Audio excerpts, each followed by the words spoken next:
Hey YouTube, Mr. Landmarks here. Got a quick tutorial for the Dodge Rammers in the group here.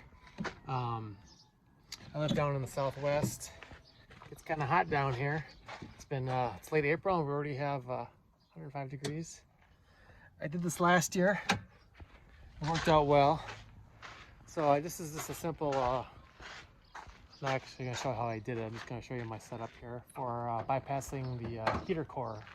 I have a 06 Dodge Ram diesel, and unlike the Fords, Dodge saved a few bucks, and they don't have like a max AC bypass for the heater core. So what happens is hot coolant is always going through the heater core, and so the cold air from the AC is always blowing over it. So you lose about, I don't know, I'd say 10 degrees. So anyway, let me show you what I just did here. First thing I tried was this blend valve. I think I got it from Classic Car or eBay, I forget. But what that does, it has electronic servo. You just hook it to your battery here, and you can control it. Just changes the amount of fluid running through the heater core. But you know what, it's pretty cumbersome, and you just end up having this monstrosity of tubing.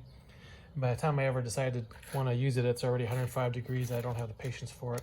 So what I did is I went and bought some heater hose. I bought this Gates 3270 safety stripe heater hose, 5/8 inch, and also some clamps here.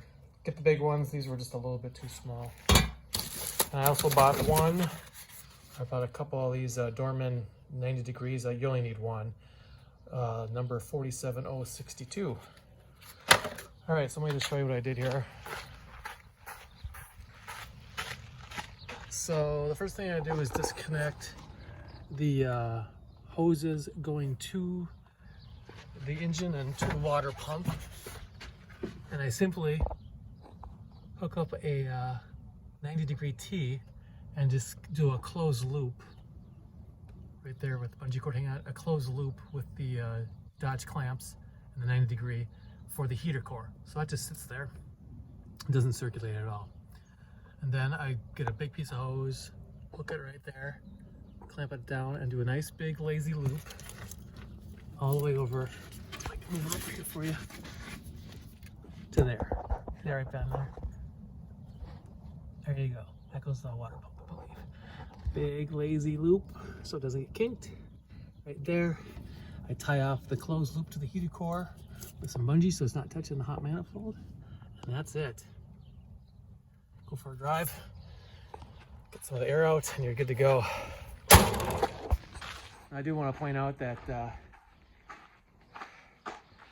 I did a full radiator flush beforehand. You know, that coolant's going to be in that heater core, not circulating around for, well, here in Arizona, it's going to be a good until September, October before I need heat again. So you want to make sure you don't have some old decayed out coolant, because it's going to cause some premature wear in the heater core. So I used the old Xerox GO5 phosphate-free formula, and I also flushed it through a couple of times with some distilled water, but that's for another day. So let's go take it for a spin and see how many more degrees I get out of this. All right, now for the test here. So it's only 83, so it's not too hot here. But let's see here if you can see this. I got her down, got 36, 35. Right. I think I got her down to about 27 degrees. Now I just been cruising at 40 miles per hour. So, you know, take that for what it's worth. And it's only 83 degrees here, so. But it's nice and cool. I think it drops at 10 degrees. All right, thanks for watching. More to come. All right, as you can see, I think I saved about 10 degrees. Now, I was just cruising down a big long boulevard, no stop signs. Now when the Dodge stops, it does get warm. It jumps up 10 degrees.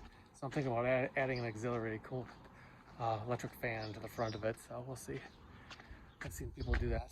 But I hope you get something out of this. I highly recommend it.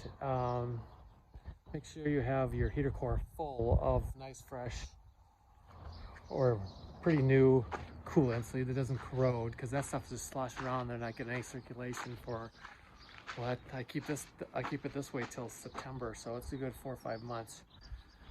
All right, if you have any suggestions or comments, please leave them below, and as always, thanks for watching, and more to come.